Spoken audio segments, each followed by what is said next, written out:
Bismillahirrahmanirrahim. Assalamualaikum warahmatullahi wabarakatuh. Alhamdulillahirabbil alamin wassalatu wassalamu ala asyrafil anbiya'i wal mursalin wa ala alihi wa sahbihi wa man tabi'ahum bi ihsanin ila yaumiddin, amma ba'd. Alhamdulillah, puji syukur atas nikmat Allah Subhanahu wa taala. Salawat dan salam tak lupa kita kirimkan kepada junjungan kita Nabiullah Muhammad sallallahu alaihi wasallam. Allahumma shalli ala. Baik, alhamdulillah jamaah sekalian yang dirahmati Allah Subhanahu wa taala. Jumpa lagi di acara kesayangan kita, yaitu Sekolah Fikih Live yang diselenggarakan oleh Rumah Fikih Indonesia. Di mana insyaallah dalam kurang lebih 1 jam ke depan kita akan membahas tema fikih, di mana pada malam hari ini kita akan membahas tema fikih thaharah dengan subtema muqaddimah fikih thaharah, yang mana insyaallah yang akan membersamai kita pada malam hari ini adalah Ustadz kita, narasumber kita yang telah bergabung bersama kita, Ustadz Ahmad Zarkasi LC. Karena beliau telah bergabung bersama kita, maka mari kita sapa sejenak. Assalamualaikum warahmatullahi wabarakatuh, Ustadz. Waalaikumsalam warahmatullahi wabarakatuh. Gimana kabar antum, Ustadz? Alhamdulillah, sehat walafiat. Alhamdulillah. Baik, jamaah sekalian yang dirahmati Allah Subhanahu wa taala, insyaallah dalam 1 jam ke depan kita akan bahas fikih thaharah. Makanya bagi jamaah sekalian silakan mencari posisi duduk yang paling tepat, kemudian disiapkan dirinya, disiapkan alat tulisnya agar apa yang kita pelajari bisa jamaah sekalian catat, karena ilmu itu bagaikan hewan buruan dan diikat dengan tulisan. Baik, karena pemateri kita sudah hadir bersama kita pada malam hari ini, maka fa'alal ustadz falyatafaddal mashkuran. Silakan. Ya, bismillahirrahmanirrahim. Alhamdulillahi wassalatu wassalamu ala rasulillahi amma ba'du. Assalamualaikum warahmatullahi wabarakatuh. Waalaikumsalam. Teman-teman yang dirahmati Allah, mahasiswa Sekolah Fikih, Jemaah Rumah Fikih Indonesia dimanapun Anda berada, alhamdulillah kita bersyukur kepada Allah dalam anugerah dan nikmatnya. Malam ini kita bisa berkumpul, bisa bersilaturahmi secara virtual dalam rangka menunaikan salah satu kewajiban kita, yaitu menuntut ilmu agama. Mudah-mudahan apa yang kita pelajari pada malam hari ini menjadi ilmu yang bermanfaat, sekaligus menjadi tambahan amal ibadah kita nanti di hari kiamat nanti. Amin ya rabbal alamin. Salawat dan salam kita sampaikan kepada Nabi besar Muhammad sallallahu alaihi wasallam beserta keluarga dan juga para sahabatnya, dengan harapan dan doa mudah-mudahan kita termasuk orang yang mendapatkan syafaat Rasul sallallahu alaihi wasallam di hari kiamat nanti. Amin ya rabbal alamin. Teman-teman yang dirahmati Allah, para mahasiswa Sekolah Fikih dan juga Jemaah Rumah Fikih Indonesia, perlu diketahui bahwa Sekolah Fikih Live ini kita merotasi materi, dalam arti kita melakukan perubahan, salah satunya yaitu mutasi beberapa pengajar ke materi yang berbeda. Sebagaimana kita ini, saya bagi teman-teman yang biasa mengikuti kami dalam materi fikih masjid sudah kita selesaikan. Nah, rotasinya kita kembali kepada materi fikih thaharah dan kita mulai dari awal sebagaimana para asatidz yang lain, gitu ya. Mungkin Ustadz Lukman bisa menjelaskan dikit lebih banyak daripada saya tadi. Silakan Ustadz Lukman sebagai muqaddimah. Baik, jemaah sekalian yang dirahmati Allah Subhanahu wa taala. Jadi Sekolah Fikih ini adalah Sekolah Fikih Live yang dimana dibahasakan menjadi Sekolah Fikih New, atau yang versi terbaru dari sebelumnya, di mana di sebelumnya bersama Ustadz kita, Ustadz Ahmad Zarkasi, kita membahas mengenai fikih masjid. Namun di Sekolah Fikih kali ini, Sekolah Fikih Live kali ini, kita akan membahas judul baru atau tema baru, tentu masih dalam pembahasan fikih, yaitu kita akan membahas tema bersama Ustadz kita, yaitu fikih toharah. Ya, di mana pertemuan kita pada malam hari ini yaitu membahas muqaddimah atau pembukaan dalam pembahasan fikih toharah. Jadi untuk jamaah sekalian yang heran, kok biasanya bersama Ustadz Zarkasi membahas fikih masjid, namun malam ini kok membahas langsung fikih toharah. Jadi malam ini adalah versi terbaru dari sekolah fikih, makanya tentu dengan judul yang baru dan masih bersama Ustadz kita, Ustadz Ahmad Zarkasi. Mungkin seperti itu. Ya, jadi materi kita pada malam hari ini yaitu tentang fikih toharoh, dan ini adalah episode pertama atau episode perdana tentang fikih toharoh. Yang namanya perdana tentu kita tidak akan masuk ke masalah-masalah yang sifatnya apa istilahnya menjadi inti dan sumber perdebatan banyak masalah daripada yang diperdebatkan oleh orang-orang. Jadi yang pertama kita akan kenalkan dulu apa itu toharoh. Lalu kenapa kemudian Allah memberikan atau mensyariatkan kita toharoh, apa hikmahnya, dan juga bagaimana pembagian toharoh menurut syariat Islam. Nah, sebagaimana biasa kita akan share screen yang sudah kami siapkan. Share screen. Oke.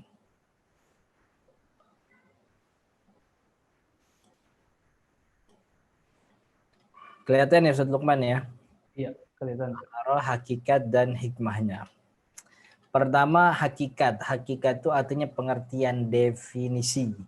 Definisi toharoh secara bahasa. Secara bahasa toharoh itu artinya bersih atau suci. Jadi kalimat toharoh diartikan dalam bahasa Arab secara bahasa artinya suci atau bersih. Sebagaimana orang Arab mengatakan tohartu saubah. Aku telah bersihkan baju ini begitu. Nah, dan untuk makna bahasa, toharoh makna bahasa yang artinya adalah kebersihan itu telah disebutkan oleh Allah dalam surat Al-Baqarah ayat 125. Allah mengatakan wa ahidna ila Ibrahim wa Ismaila an tahhira baiti lit-ta'ifin wal akifin wa ruka'is sujud. Dan telah kami perintahkan kepada Ibrahim dan juga Ismail alaihi wassalam untuk bersihkanlah rumahku untuk orang-orang yang tawaf. Jadi tahhira, bersihkanlah. Tahhira, bersihkanlah baiti, rumahku, untuk maksudnya Baitullah Ka'bah, untuk orang-orang yang tawaf dan orang yang i'tikaf dan juga orang ruku serta orang yang sujud. Jadi taharah secara bahasa. Artinya ketika ada kalimat tahir disebutkan oleh orang Arab atau disebutkan dalam kitab-kitab berbahasa Arab itu artinya bersih atau suci. Tapi secara istilah taharah itu punya makna yang lebih spesifik daripada itu. Ini disebutkan oleh Imam Taqiyuddin Al-Hisni, kitab Kifayatul Akhyar. Beliau mengatakan taharah itu ibaratun an raf'il hadathi au izalatin najasi au ma fi ma'nahuma au ala suratihima.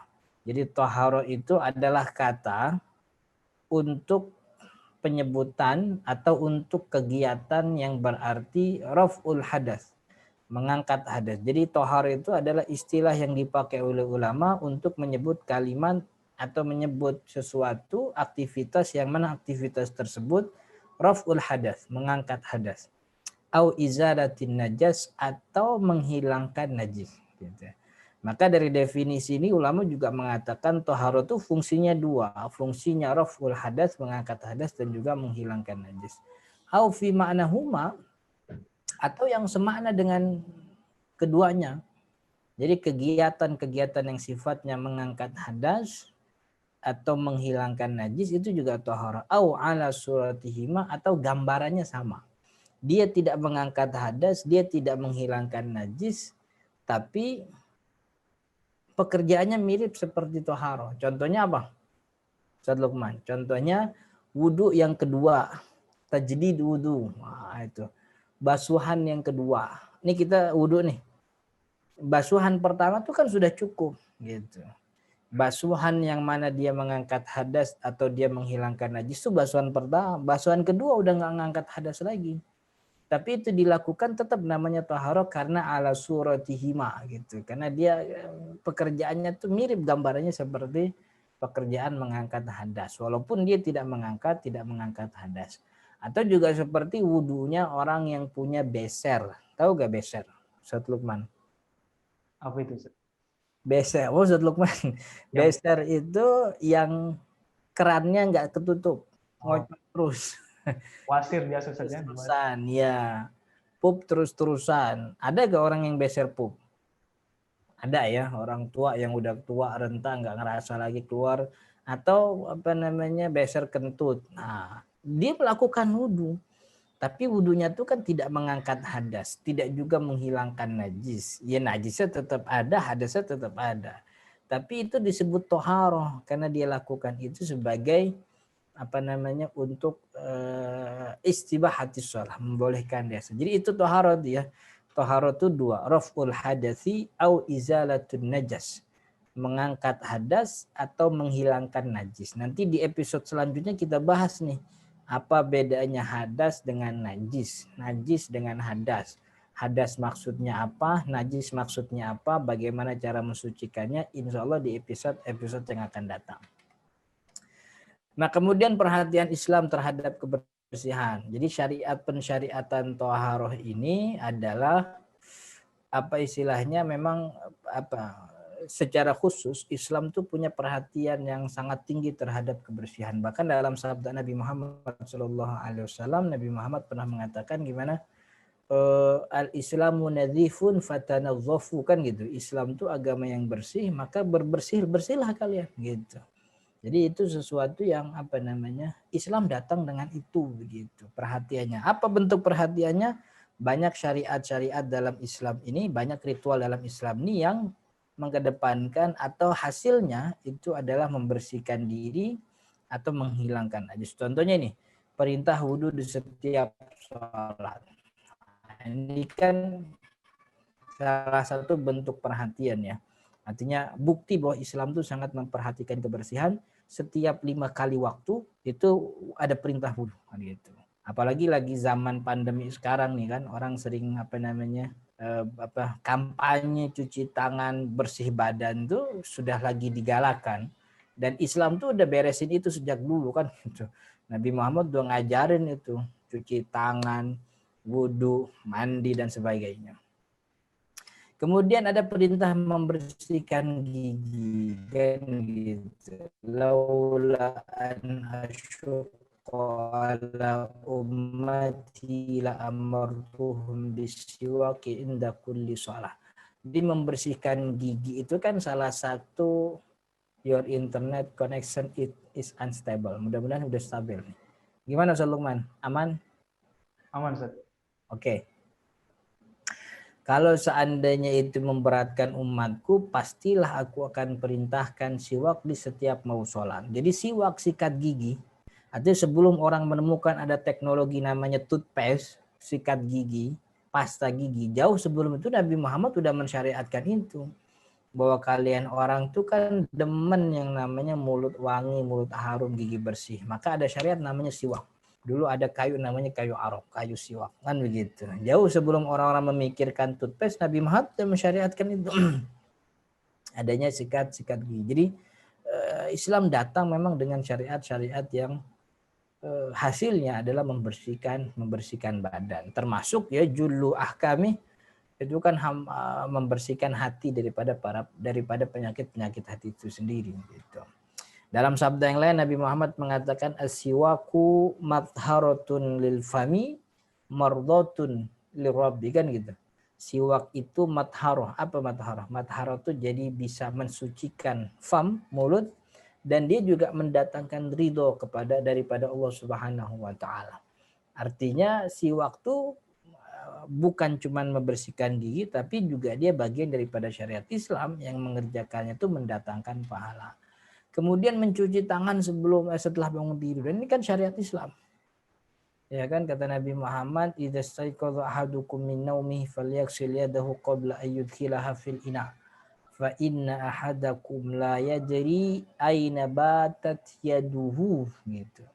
Bila salah seorang dari kalian bangun dari tidurnya, maka hendaklah dia mencuci kedua tangannya sebelum masukkan ke dalam air, ke dalam wadah bejana, ke dalam kolam, ke dalam bak, karena kalian tidak tahu di mana tanganmu itu nginap semalam, kan gitu.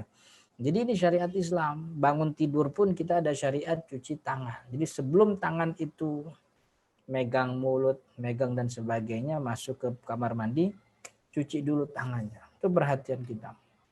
Kemudian ada juga sunnah pakai parfum. Ini kan syariat kita. Jadi pakai parfum tuh bersih-bersih, wangi-wangian tuh ternyata dapat pahala kita. Arbaun ada 4 sunnahnya para anbiya, sunnahnya para rasul, yaitu memakai hina. Hina tuh ini ya, celak mata Ustaz Luqman. Kemudian ta'atur, pakai parfum, siwak, sikat gigi, wan nikah. Nikah juga bagian dari sunnahnya mursalin. Kemudian selanjutnya, dan selain 4 atau 5 hal tadi yang kami sebutkan tuh masih banyak ya bukti bahwa syariat Islam itu sangat memperhatikan kebersihan. Bukti adanya istinja itu kan juga bagian daripada perhatian Islam. Adanya syariat cebok gitu. Syariat cebok tuh dapat pahala kita, Sulaiman. Itu kan perhatian Islam kepada kita, umat, kepada kebersihan. Nah, kemudian hikmah. Nah, apa hikmahnya? Apa rahasia? Atau kita bisa sebut hikmah kenapa kemudian Allah melihatkan banyak ritual tahajud, ritual taharo banyak ya, daripada yang tadi kita 5 ritualnya masih banyak lagi. Dan hikmah pensyariatan taharo yang pertama ingin menunjukkan kepada manusia bahwa Islam itu memang agama fitrah, agama yang sesuai dengan fitrahnya manusia. Maksudnya gimana? Fitrah kita, ini naluri kita sebagai manusia, itu kan demennya tempat yang bersih kan gitu. Yeah. Sukanya badan yang bersih, sukanya baju yang wangi, suka sama aroma yang enak dihirup, pandangannya juga enak memandang sebuah pandangan. Itu naluri kita. Kita pengen yang kayak gitu. Kita pun nggak suka kalau rumah kita kotor, kamar kita bau, kan begitu. Hatta sampai kamar mandi yang emang mesti bau, kita nggak pengen kamar mandi kita bau, kan gitu. Akhirnya kamar mandi itu dipasangin parfum kan gitu. Dipasangin, bahkan ada orang ya saking ininya kamar mandinya lebih wangi daripada musola samping rumahnya kan gitu. Jadi pengen nih kita secara naluri kita sebagai manusia itu demen yang wangi-wangi, demen yang bersih-bersih. Nah, syariat Islam datang dengan itu, dengan syariat berbersih-bersih. Artinya syariat Islam itu datang tidak untuk menghancurkan naluri kita sebagai manusia. Justru dia datang sesuai dengan selera kita sebagai manusia. Maka sungguh sangat aneh sekali kalau ada orang yang tidak bisa menerima kebenaran Islam gitu. Karena Islam itu datang dengan syariat yang sesuai dengan fitrah kita. Kemudian yang kedua, menjaga kehormatan. Nah, ini penting. Jadi itu juga sama ya, salah satu, bahkan ada beberapa penelitian beberapa tahun lalu. Jadi ke zaman sekarang orang punya kebutuhan primer. Setelah sandang, pangan, papan tuh ada satu kebutuhan primer yang disebutkan oleh para peneliti apa? Kebutuhan untuk diakui gitu. Kebutuhan akan narsisme gitu. Itu menjadi kebutuhan kita sekarang ya, zaman teknologi informasi terbuka. Nah, untuk apa namanya, dengan begitulah kemudian kita bisa tampilkan apa yang kita punya sehingga kita mendapat respect daripada orang kan gitu. Bagaimana orang bisa merespek kita. Nah, salah satu bentuk Islam menjaga kehormatan kita sebagai manusia, syariat Islam menurunkan yang namanya perintah bersih-bersih, perintah cebok, perintah mandi dan sebagainya. Supaya apa? Supaya kita sebagai orang itu dihormati di komunitas dan lingkungan kita. Karena orang akan menghormati orang yang punya tampilannya enak dilihat, segar dipandang, enak dicium aromanya. Begitu gak Ustaz Luqman? Ya. Tapi kalau orangnya udah bau, maka mohon maaf nih teman-teman yang dirahmati Allah, jenggot itu sunnah Nabi Muhammad SAW. Tapi kalau jenggotnya nggak dirawat begitu, dibiarkan begitu saja, itu kan menjadi sesuatu yang punya presiden negatif kan gitu. Tapi kalau dirapihin, diganteng, pakai pomade, pakai minyak rambut dan sebagainya, itu kan salah satu bentuk agar kita dihormati. Bagaimana orang bisa menghormati kita sedangkan kita pun nggak bisa menghormati diri kita. Baju asal pakai, celana asal pakai, bau udah sebau-baunya, mandi nggak pernah mandi, pakai parfum nggak pernah doyan, sikat gigi jarang-jarang. Orang gimana bisa? Kita kan jadi jatuh kehormatan kita. Orang nggak ada yang mau deketin tuh. Gitu. Tuh kalau bujang tuh bakal bujang lapuk tuh. Nggak bakal kawin-kawin tuh berlaki-laki kayak gitu. Itu kan salah satu bentuk penghormatan manusia ada pada penampilannya. Syariat Islam datang untuk itu. Mau nggak dihormatin sama orang? Kan butuhkan dihormati, butuhkan pengakuannya, ikutin syariat kita. Apa syariatnya? Bangun tidur, cuci tangan, gitu. Kemudian mandi, kemudian wudhu, bersih-bersih, pakai wangian, parfum, kan gitu. Ceboknya yang benar dan seterusnya. Jadi syariat toharo itu hikmahnya ya menjaga kehormatan. Ada lagi hikmah pensyariatan toharo menjaga kesehatan. Ini juga sesuatu yang sangat umum gitu. Artinya orang pinter sama orang nggak pinter pun tahu sumber kesehatan itu adalah kebersihan. Jadi bagaimana mungkin orang bisa sehat kalau hidupnya nggak bersih? Dia minum sembarangan, dia makan sembarangan, dia main sembarangan, kan gitu. Tidak berbersih, nggak cebok, itu kan pasti punya penyakit, kan gitu. Maka dalam beberapa kitab salah satu yang disebutkan oleh Imam Nawawi Banten, beliau punya kitab, saya ngaji kitabnya Kasyifatus saja. Imam Nawawi Banten itu salah satu min asbabil faqri, salah satu sebab kefakiran itu adalah menumpuknya sampah di rumah gitu. Numpukin sampah dalam rumah gitu. Karena kalau orang numpukin sampah dalam rumah pasti muncul penyakit. Kalau banyak penyakit di rumahnya, akhirnya dia menderita sakit. Kalau dia menderita sakit, akhirnya nggak bisa kerja. Gara-gara nggak bisa kerja, kagak ada yang nyari duit. Kalau nggak ada yang nyari duit terus-terusan, jadi miskin kan. Kayak kita sekarang nih, banyak corona, jadi kagak pada kerja orang-orang itu. Jadi menjaga kesehatan. Kalau mau sehat, ya bersih dong. Dan syariat Islam tuh begitu. Baju harus bersih dari najis, badan harus bersih dari najis, pakaiannya juga sama. Kemudian tempatnya juga harus bersih. Itu makanan harus yang tahir, kan gitu. Minumannya juga boleh yang ada najisnya, dan seterusnya dan seterusnya. Nah, kemudian hikmah selanjutnya berdiri di hati. Ini hikmah yang inti ya. Inti daripada pensyariatan toharo itu ya kita berdiri di Allah dalam keadaan suci. Sebagai bentuk pengaduan, bagaimana kita datang ke rumah RT, rumah RW, bahkan presiden, kita datang dengan baju yang sangat rapi, kan gitu. Mungkin undangannya 5 bulan yang akan datang. Dari sekarang kita udah pilih jas gitu, udah pilih jas yang paling mahal dan seterusnya. Nanti datang kita pakai jas dan cakep lah gitu. Nah, inti pensyariatan tohara itu adalah hikmahnya, inti hikmahnya kita berdiri di hadapan Allah dalam keadaan yang juga suci gitu. Itu hikmahnya. Ya. Jadi masih banyak ya hikmah yang lain, cuman 4 yang itu cukup. 4 yang itu cukup untuk kita jadikan soal nanti pas ujian sekolah fikih gitu. Ada ujiannya Ustaz Lukman ya? Ada kan ujiannya ya? Ada ntar soal tanya jawabnya gitu. Sebutkan salah satu hikmah pensyariatan toharo gitu. Nah, kemudian kita masuk ke pembahasan teknis toharo gitu ya.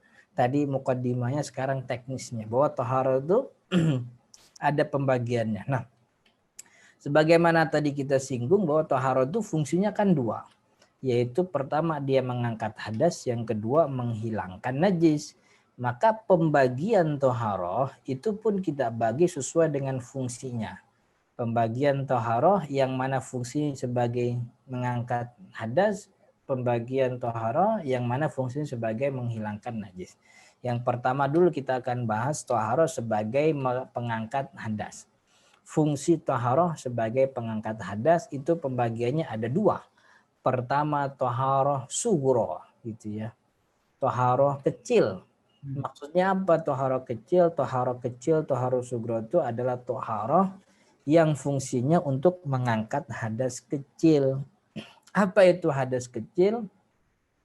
Nanti kita akan bahas hadas di video yang akan datang, artinya di episode yang akan datang. Tapi kalau mau tahu apa itu hadas, hadas itu gini definisinya. Ini teman-teman mahasiswa catat. Ini nggak ada di buku nih.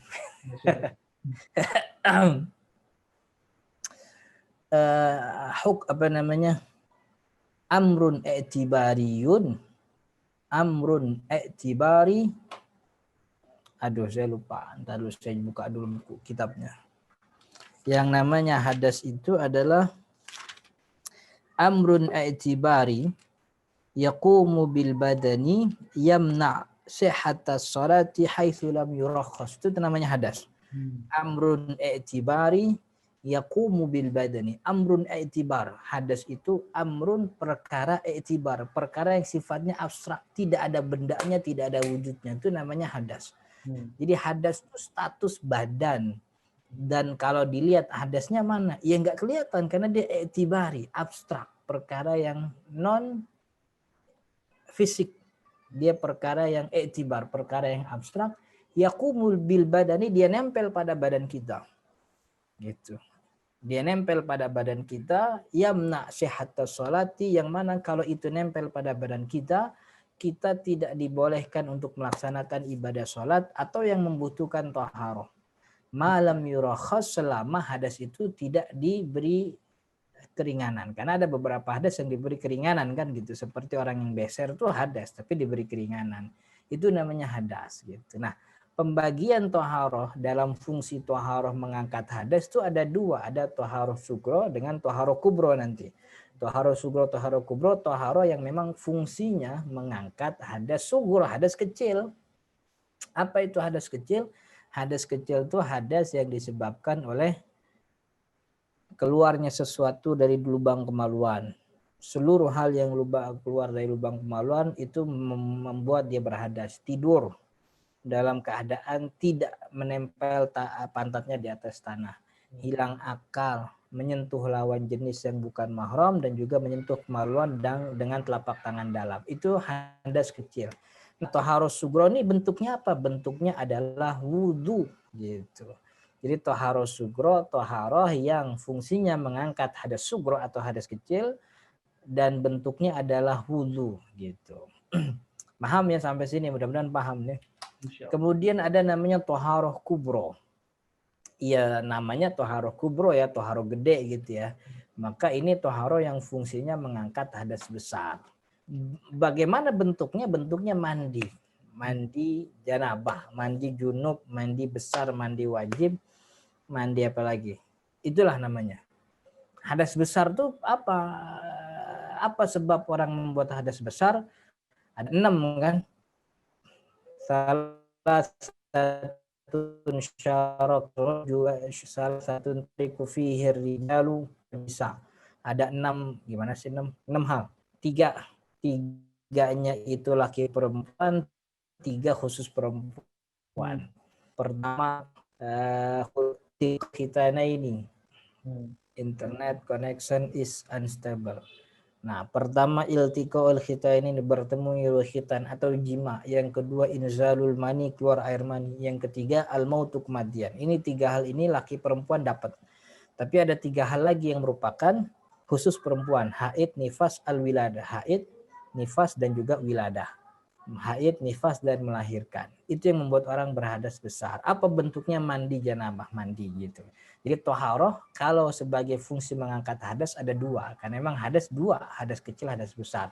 Toharoh sugro dengan toharoh kubro. Toharoh sugro wudu, toharoh kubro itu mandi. Loh, tayamum bukan toharoh Ustaz. Tayamum toharoh. Tapi dia sifatnya substitution. Gimana? Dia ada di bangku cadangan. Tayamum itu bisa menggantikan wudu, juga bisa menggantikan mandi. Tapi dia bukan pemain utama. Pemain utamanya ya toharoh sugro wudu, toharoh kubro ya mandi. Tayamum toharoh juga. Tapi kita tidak bisa masukkan dia ke sugro karena toharoh pun bisa menggantikan yang kubro. Kalau kita masukin ke kubro, dia bisa masuk ke sugro gitu. Jadi, tayamum itu adalah bentuk toharoh yang sifatnya pengganti. gitu ya. Mungkin kalau kita biasa bahasakan ini toharoh yang sifatnya primer, ada toharoh sekunder. Sekunder itu pemain cadangan nggak boleh berdiri sebelum pemain utamanya cedera kan gitu. Nanti kalau pemain utamanya nggak bisa lagi lanjutin, baru cadangan masuk. Itu tayamum. Dan insya Allah di episode yang akan datang kita akan bahas tayamum. Untuk seluruh berkaitan dengan toharoh kita beresin di level ini. Wah, gitu ya. Kemudian toharoh fungsinya sebagai penghilang najis. Tentu sesuai dengan ini ya, sesuai dengan pembagian najisnya. Kalau tadi kan mengangkat hadas ada dua, karena hadas ada dua. Ini sekarang menghilangkan najis, maka toharoh menjadi tiga. Yaitu toharoh menghilangkan najis ringan, kecil, dan ringan, sedang, dan juga besar. Karena najis ada tiga. Gitu ya. Pertama najis ringan, yaitu najis mukhaffafa dalam bahasa fikihnya, itu adalah air kencing bayi laki-laki yang belum makan apa-apa kecuali air ASI ibunya. Itu. Ya tentu bukan cuma ibunya ya, air ASI lah pokoknya. Gitu. Cuman kan biasanya kalau baru lahir dari ibunya dulu gitu. Maka dari awal nih dengan segala hormat, kalau ada orang baru lahir anak boleh langsung dikasih susu formula karena ketika lahir ibunya masih sakau, bukan sakau, sakau tuh mabok. Jadi maksudnya ibunya tuh masih sangat lemah sekali, sulit untuk nyusuin. Kan biasanya bidan tuh berinisiatif, bidan atau dokter dia kasih susu formula. Maka air kencingnya itu nggak lagi disebut sebagai najis ringan. Karena najis ringan tuh air kencing bayi laki-laki yang belum makan apa-apa kecuali air ASI. Bagaimana mensucikannya? Toharonya cukup dipercikan saja. Tentu dipercikan jangan dipahami secara tekstual, ya udah ada air kencing kita percikan. Enggak dong, enggak begitu dong. Kita ilangin dulu najisnya gitu. Kita bersihin dulu itu air kencingnya. Nah, itu meja, kasur, papan, baju, tangan yang kena air kencing cipratin aja. Nah, itu dia. Jadi cipratinnya itu setelah menghilangkan najisnya. Ini beberapa orang memahami tekstual hadis gitu kan. Iya, betul. Iya kan, kata Nabi Muhammad yurashu min baulis sabi kan gitu. Iya, langsung dipercikin aja biasanya. Iya, kencing sebanyak-banyak kencing tuh dipercikin aja. Akhirnya dia pakai baju yang bau kencing tuh kan siapa yang ngajarin tuh kan gitu. Dihilangkan dulu najisnya, dibersihin dulu, sisanya bekasnya itu percikan.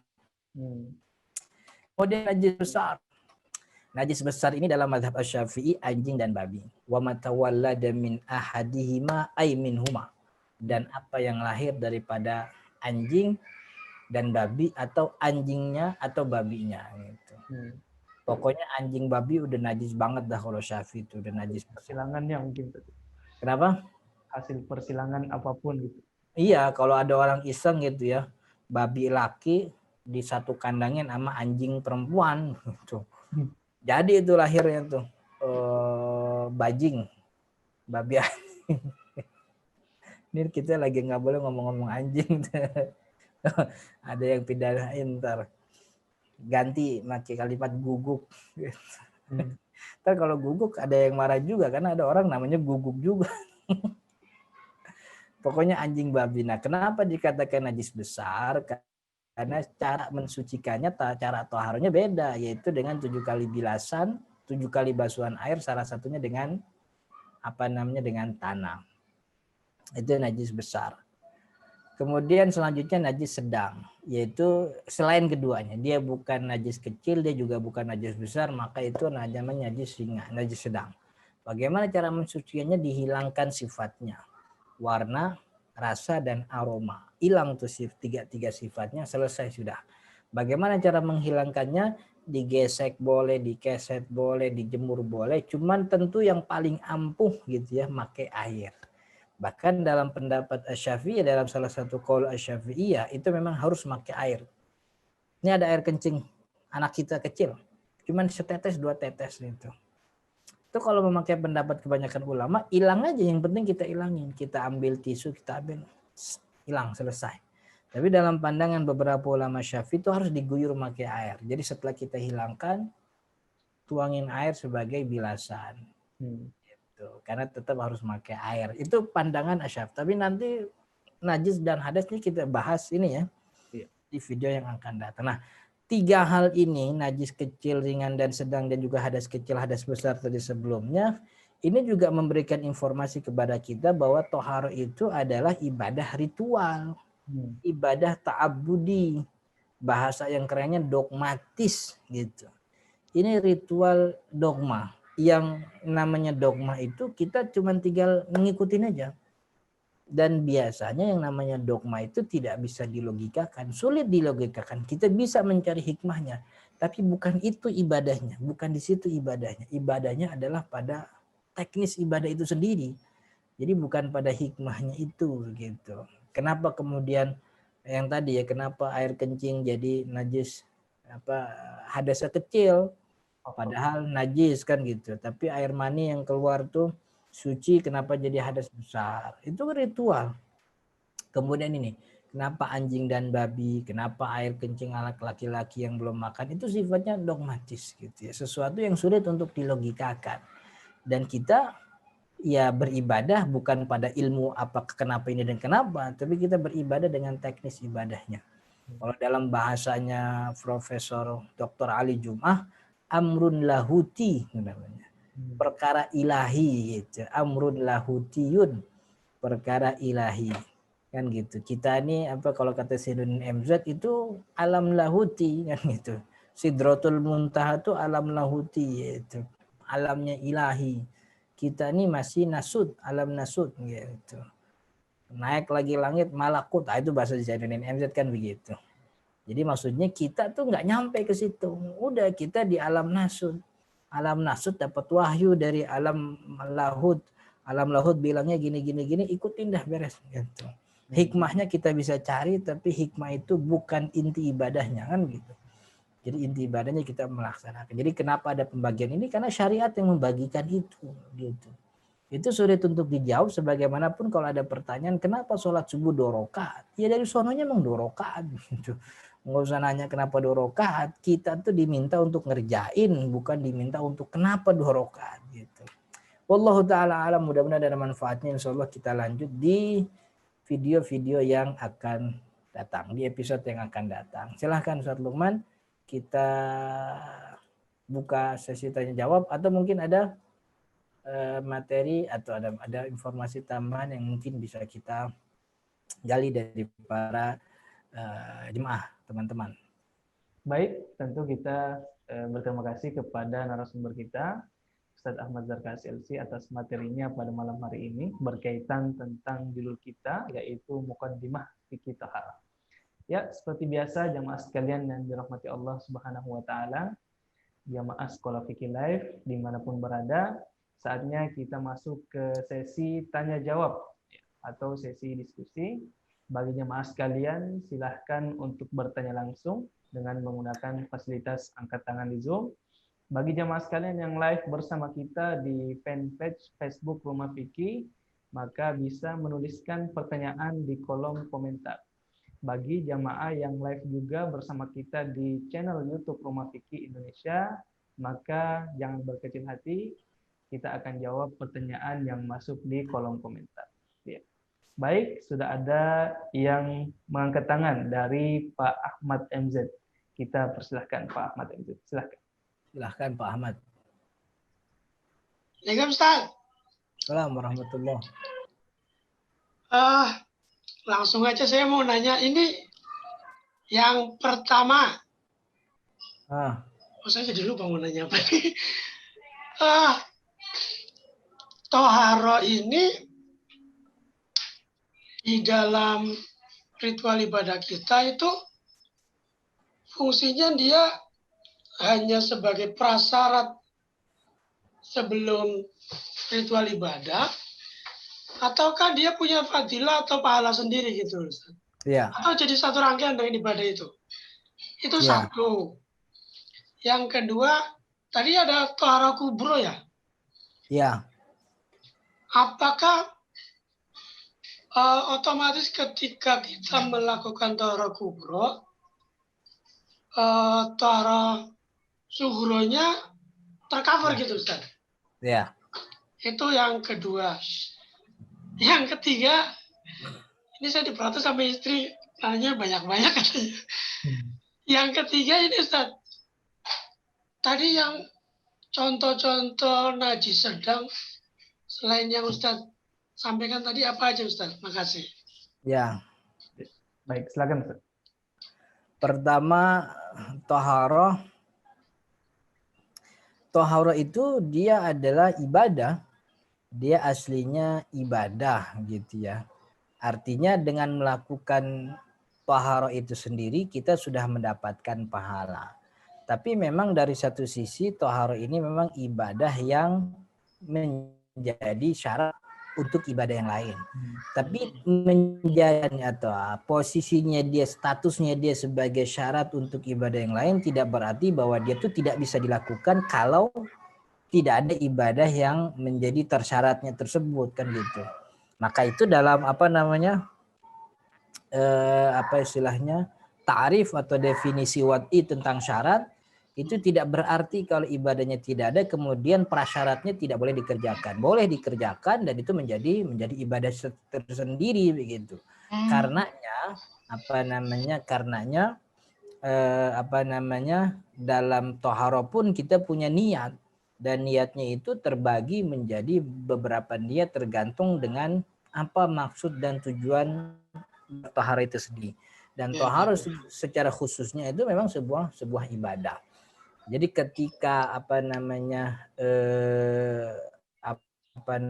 Ahmad nih habis sholat witir misalnya. Habis sholat witir kemudian Pak Ahmad batal, setelah batal dia mau wudhu lagi. Kenapa Pak Ahmad wudhu? Dia ingin jaga suci aja, ingin biar tetap suci. Mudawamah ala toharoh. Itu kan juga bagian dari ibadah. Dan jangan lupa Pak Ahmad dan juga teman-teman mahasiswa yang lain bahwa Allah itu memuji orang-orang di Masjid Quba karena sebab Masjid Quba itu jemaahnya sering bertoharoh kan ya? Ya kan? La masjidun ussisa ala taqwa fihi rijalun yuhibbuna ayyatatahharu wallahu yuhibbul mutahhirin. Allah mencintai orang-orang yang suka bersih, suka suci kan gitu. Allah nggak nyebut Allah suka orang yang sholat kan gitu. Allah suka, ya Allah juga suka orang yang sholat gitu. Maksudnya bukan karena wudhu ini syarat sholat kemudian Allah nggak suka wudhunya. Artinya Allah tidak melihat wudhunya, tapi justru Allah melihat wudhu itu ibadah tersendiri dan Allah menaruh cinta kan gitu. Saya udah contohin ya, kita nih kan sebagai seseorang itu kan pengen dicinta gitu. Gampangnya begini, Pak Ahmad pernah lihat gedung tinggi gitu ya. Gedung tinggi itu ada sekian lantai. Lantainya itu ada puluhan bahkan ratusan, ada yang jadi apartemen, jadi hotel, tempat tinggal, ada mallnya, ada tempat entertainment, rekreasi dan sebagainya. Dalam hati pengen banget punya hotel yang kayak gitu. Tapi kalau mikir-mikir ngumpulin duit kapan bisa punya hotel kayak gitu kan nggak mungkin, rasanya susah gitu ya. Rasanya sulit gitu. Tapi sebenarnya kita bisa loh punya hotel yang seperti itu tanpa harus punya duit. Gimana caranya? Bikin jatuh cinta yang punya hotel pada kita kan gitu. Kalau yang punya hotel jatuh cinta sama kita, suka sama kita, apa yang kita mau kan diberikan seperti itu. Sebagaimana istri kita, anak-anak kita kan lahir kagak bawa modal. Emang modalnya apa anak kita lahir? Kan kagak, nggak ada kan gitu. Tapi anak kita sekarang motor punya kita beliin, sepeda punya kita beliin, tas punya, baju keren, mainan kita beliin. Atas kenapa dia punya segala itu, dia nggak punya duit. Tapi karena kita cinta kan gitu. Kita cinta sama anak kita, maka anak-anak kita beliin apa yang dia mau. Kita layanin, kita rela tuh. Apa kalau bahasa orang Betawi, pala jadi kaki, kaki jadi pala, banting tulang, peras keringat kan begitu. Buat apa? Buat anak. Maksudnya juga begitu. Jadi kayak sponsor nih.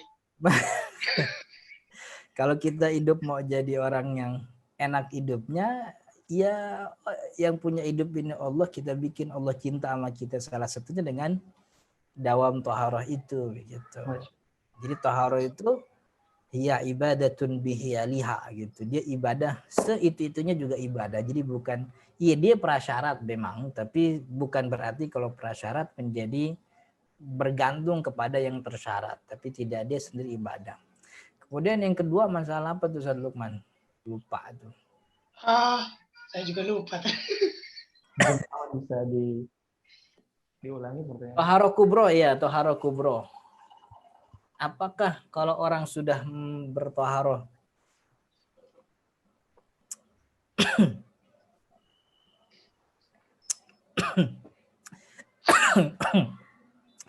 kalau orang sudah bertoharoh kubro, sudah mandi janabah, Include dengan toharo subuh.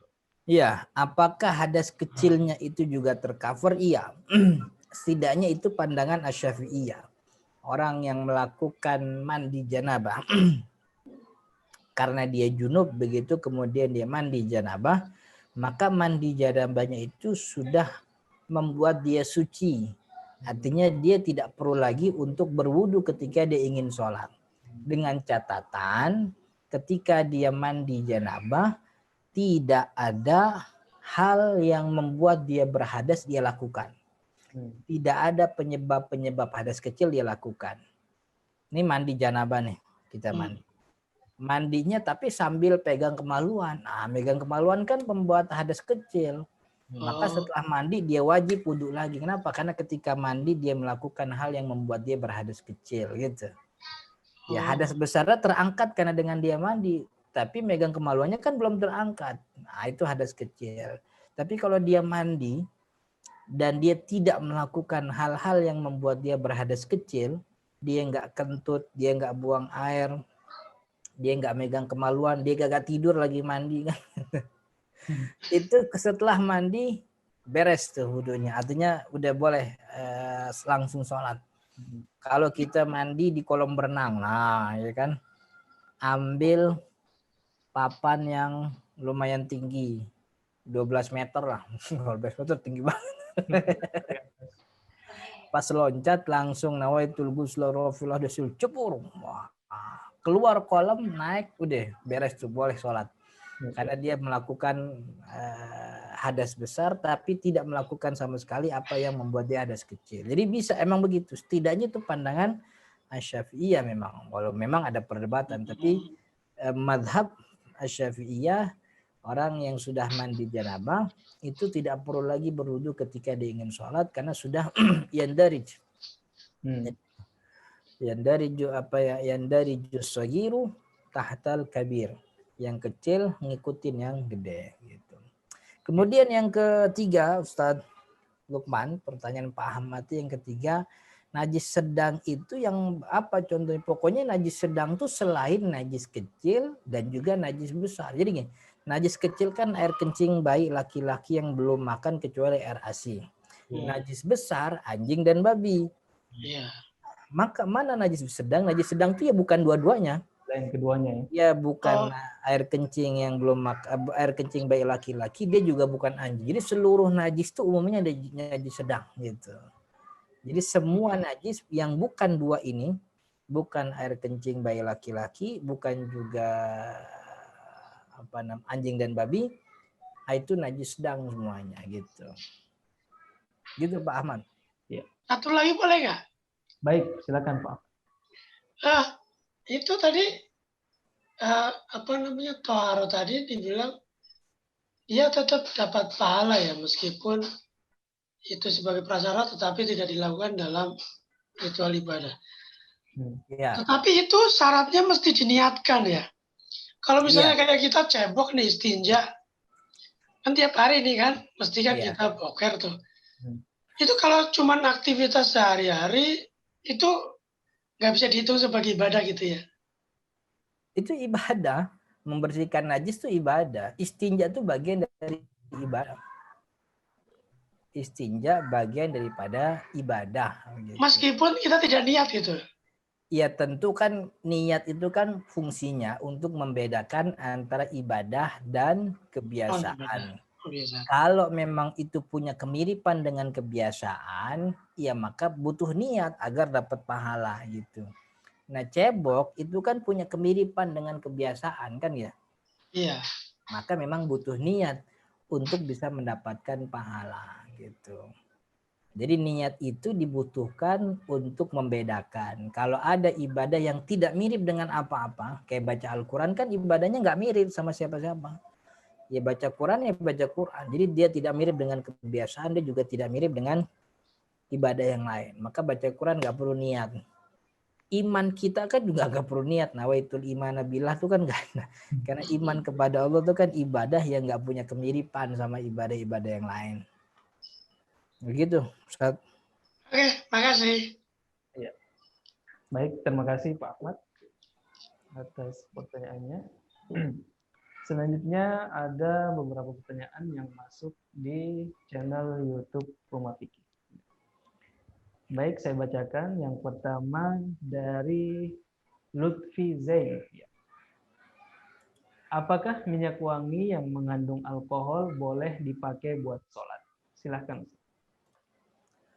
Ini nanti kita jawab di episode yang kesekian. Kelamaan. Tapi jawabannya gini.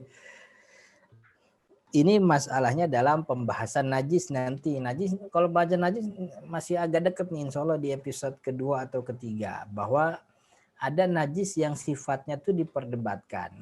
Jadi ada najis yang disepakati bahwa itu najis, ada najis yang diperdebatkan. Salah satu najis yang diperdebatkan oleh ulama kontemporer belakangan itu ya alkohol. Dan itu juga disebutkan oleh beberapa ulama abad kesekian ya. Enggak termasuk Imam Al-Ghazali enggak termasuk. Tapi karena itu sudah terlalu lama. Tapi alkohol itu memang ada najis yang tidak disepakati. Sebagian mengatakan najis, sebagian mengatakan tidak najis. Maka dalam hal ini begitu ya, selama memang masalahnya diperdebatkan, pilihannya menjadi luas. Orang boleh pakai itu untuk sholat, tapi akan sangat jauh lebih baik kita sebagai seorang muslim itu menghindari perdebatan. Karena perdebatannya itu ada pada ya alkohol itu sendiri. Kan gini ya, alkohol itu kan ulama yang mengatakan bahwa alkohol itu najis karena dimirip-miripin kepada khamr. Kalau khamr semua sepakat itu najis. 4 mazhab sepakat khamr itu najis. Cuman alkohol dikiaskan kepada khamr, itu yang nggak disepakati oleh ulama. Karena alkohol sama khamr tuh kias ma'al farik jadinya. Itu berbeda. Khamr ya khamr, alkohol ya alkohol. Khamr tuh buat konsumsi, alkohol bukan buat konsumsi, kan begitu. Khamr itu minumnya mabuk, alkohol kalau minum nggak mabuk tapi mati. Yang mabuk tuh kan gara-gara dioplos gitu. Nah, jadi perdebatan itulah yang menjadi sumbu kenapa ulama berselisih apakah alkohol itu khamr atau bukan. Tapi kalau kita merujuk kepada ulama Indonesia, salah satu guru kami almarhum Profesor Ali Mustafa Yakub, alkohol itu najis. Dan beliau nulis dalam kitabnya namanya Al-Ma'ayirul Halal wal Haram fil Atimah wal Ashriba wal Adwiyah. Standarisasi halal haram, makanan, minuman, dan obat-obatan. Dalamnya beliau mengatakan khamr, beliau mengatakan alkohol itu najis gitu. Tapi ulama yang mengatakan alkohol itu enggak najis. Jadi ada perdebatan ya, boleh atau tidaknya ada perdebatan. Maka karena ini masalahnya diperdebatkan, pilihannya jadi luas. Boleh pilih ya atau boleh pilih tidak. Cuman sebagai seorang muslim, hendaknya untuk kita menghindari hal-hal yang menjadi keributan. Artinya kalau masuk masjid nggak usahlah pakai parfum yang beralkohol gitu. Agar tidak menimbulkan kesan negatif dari jemaah yang lain. Pakailah parfum-parfum yang biasa saja gitu. Begitu Ustaz Lukman. Baik. Terima kasih Lutfi Zain, semoga terjawab. Selanjutnya masih di komentar YouTube dari Leni Yuspita. Assalamualaikum Ustaz. Waalaikumsalam warahmatullahi wabarakatuh. Semoga Allah memberkahi Ustaz dan keluarga. Amin. Amin. Izin memperkenalkan diri, saya Leni dari Lampung Timur. Izin bertanya Ustaz, apakah ketika sedang haid boleh untuk melakukan to'ar? Silakan. Apa? Sulam alis. Apakah ketika sedang haid melakukan tohar? Silakan. ketika sedang haid melakukan taharah, sebenarnya kan tidak ada masalah. Taharah itu dikerjakan ketika dia sedang haid. Cuman jadi problem, jadi masalah, taharah yang dia kerjakan tidak berarti apa-apa begitu ya. Taharah yang dia kerjakan tidak berarti apa-apa karena fungsi taharah mengangkat hadas, menghilangkan najis. Dan dia dalam keadaan yang hadasnya tuh masih ada, belum terangkat begitu. Adapun dia wudhu, karena ada beberapa orang juga mengatakan bahwa wudhunya orang haid itu dapat pahala kalau sebelum tidur ya. Jadi membiasakan wudhu sebelum tidur walaupun dalam keadaan haid. Nah, untuk dikatakan boleh nggak boleh kan boleh. Cuman apakah itu berpahala atau tidak itu kan kita perlu petunjuk wahyu. Nah, saya dengan keterbatasan referensi belum menemukan ada teks yang mengatakan demikian bahwa haid itu berwudu, wudunya itu dapat pahala gitu ya. Saya belum nemu teksnya gitu. Tapi kalau mungkin ada teman-teman jamaah atau mahasiswa sekolah fikih yang punya teks itu ya sungguh sangat baik sekali kalau kemudian dia berbagi tentang teks itu. Tapi kalau masalahnya bolehlah silahkan. Jangan wudhu, mandi dia boleh gitu.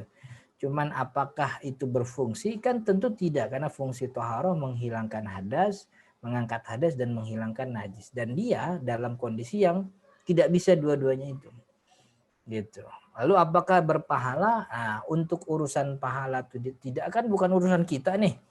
Kita butuh wahyu gitu ya. Kita bisa bilang orang yang sikat gigi sebelum sholat tuh dapat pahala. Kan ada hadisnya kan gitu, Nabi Muhammad begitu. Orang yang pakai baju putih kalau hari Jumat sholat Jumat tuh dapat pahala. Ada wahyunya begitu. Tapi haid berwudu dapat pahala. Nah, itu kita butuh wahyunya. Saya dengan keterbatasan referensi belum menemukan ada teks yang menyebutkan itu begitu. Mudah-mudahan dipahami. Ya. Baik, itu tadi jawaban dari pertanyaan Leni Yuspita. Ya. Baik, kita cek dulu di Zoom apakah ada pertanyaan yang masuk di Facebook. Ya, sepertinya sudah tidak ada lagi pertanyaan. Ya, semoga ini menandakan bahwa materi kita sudah sangat jelas dan sudah kita pahami dan insya Allah siap untuk kita amalkan. Amin ya robbal alamin. Amin.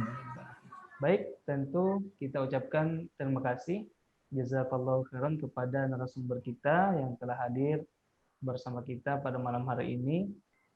Kemudian terima kasih juga kepada seluruh jamaah, seluruh mahasiswa-mahasiswi sekolah fikih yang hadir menyempatkan waktu, menyempatkan kuotanya untuk ikut serta dalam program Sekolah Fikih Live malam ini. Semoga apa yang kita luangkan pada malam hari ini digantikan menjadi pahala dan kebaikan di yaumil hisab nanti. Amin ya rabbal alamin. Amin. Baik jemaah sekalian yang dirahmati Allah Subhanahu wa taala, tibalah kita di penghujung acara kita pada malam hari ini. Saya Lukman Safri mohon undur diri, mohon maaf bila ada kekurangan. Kita tutup dengan doa kafaratul majlis. Subhanakallahumma wa bihamdik nasyhadu an la ilaha illa anta wa nastaghfiruka wa natubu ilaik. Wassalamualaikum warahmatullahi wabarakatuh.